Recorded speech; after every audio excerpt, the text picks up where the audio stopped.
Hi everyone, চলে আসছি নতুন একটা রেসিপি নিয়ে। আজকের রেসিপির নাম ডিমের পুরি। এটা বানানোর জন্য প্রথমেই আমি সবজিগুলো মশলাগুলো ভালো করে ধুয়ে নেব। একটা টমেটো, পেঁয়াজ, কিছুটা ধনেপাতা ও দুটো কাঁচা লঙ্কা, কিছুটা আদা রসুন আর একটা সিদ্ধ ডিম হাফ করে নিয়েছি। সিদ্ধ ডিমটা কী করতে হবে, কুসুমগুলো তুলে নিতে হবে। নিয়ে একটা বাটিতে কুচি কুচি যে পেঁয়াজটা কেটে রাখছিলাম সেটা দিয়ে দিতে হবে। দিয়ে হালকা নুন এবং লঙ্কার গুঁড়োটা অপশনাল, দিতেও পারেন নাও দিতে পারেন। ওটা দিয়ে ভালো করে মাখিয়ে নেব। মাখিয়ে নিয়ে ডিমের যে কুসুমের অংশটা যেখানে ছিল সেখানে পুর হিসেবে ওটা দেব। পুর হিসেবে ভালো করে আটকে দেবো যাতে না বাইরে পড়ে যায়। দেখো ডিমের পুরটা একদমই ভরা হয়ে গেছে, ডিমের পুরটা একদম তৈরি হয়ে গেছে। এবার একটা ব্যাটার বানাবো। কিছুটা কর্নফ্লাওয়ার দিয়ে দেবো, দিয়ে মিডিয়াম একটু গুলে নেব।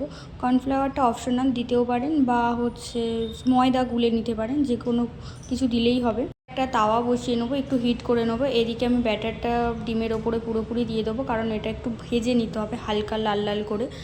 তেলটা একটু হিট হয়ে গেলেই এই ডিমগুলো দিয়ে দিতে হবে। ডিমগুলো একে একে আমি দিয়ে দিয়েছি।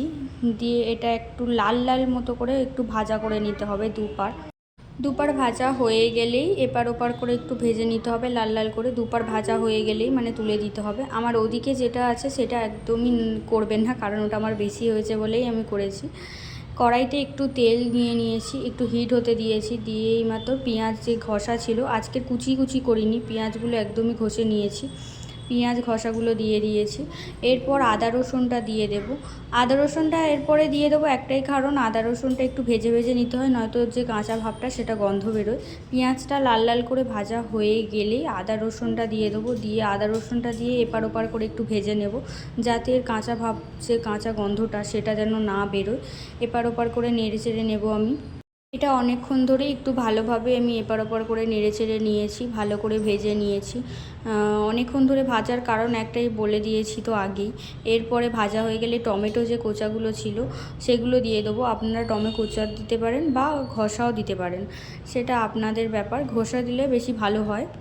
টমেটোটা দিয়েও এপার ওপার করে একটু ভালো করে নেড়ে চেড়ে নেব।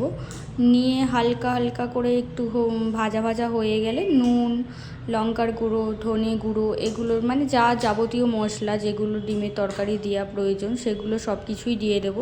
দেখতেই পাচ্ছেন আপনারা আমি কি কি দিয়েছি। এখানে ধনে গুঁড়ো, লঙ্কার গুঁড়ো, হলুদ গুঁড়ো এবং একটু টেস্টিং পাউডার দিয়েছি এর সাথে, একটু টেস্টের একটু ফারাক আসার জন্য টেস্টিং পাউডারটা দেওয়া। হালকা একটু জল দিয়ে এটা কষিয়ে নেবো যতক্ষণ না তেল ছাড়বে। এটা তেল ছাড়া কমপ্লিট হলে আমি পুরোপুরি জল ঢেলে দেবো, কিন্তু এখনও তেল ছাড়েনি। এটা ভালো করে হাই ফ্লেমে, মিডিয়াম ফ্লেমে দিতে পারেন বা হাই ফ্লেমে দিয়ে এটা তেল ছাড়া অবধি অপেক্ষা করব। তেল ছেড়ে গেলে আর এখানে পুরোপুরি জলটা ঢেলে দেবো। দেখুন যে তেলটা ছেড়ে দিয়েছে কড়া থেকে। দিয়ে এবার পুরোপুরি আমি জলটা ঢেলে দিয়েছি যতটা খাবেন। এটা আমি একটু কষা কষাই করবো, এটা কষা কষাই ভালো লাগে, বেশি জল দিলে ভালো লাগে না। এটা ফুটে উঠছে, উঠলে একটু ধনেপাতা কোচানো যেটা ছিল সেটা দিয়ে দিয়েছি। ধনেপাতার ফ্লেভারটা একটু আলাদা, এটা দিলে গন্ধটা আলাদা আসে। আগে থেকে যে পুরটা দিয়ে ভেজে রাখা যে ডিমটা সেটা আমি এবারে দিয়ে দেবো ঝোলের মধ্যে। দিয়ে কিছুক্ষণ ফুটিয়ে নেব। কিছুক্ষণ ফুটিয়ে নেওয়ার পরে কমপ্লিট আমাদের ডিমের পুরি রেসিপি এই পর্যন্তই। কালকে দেখা হবে নতুন একটা ভিডিও নিয়ে।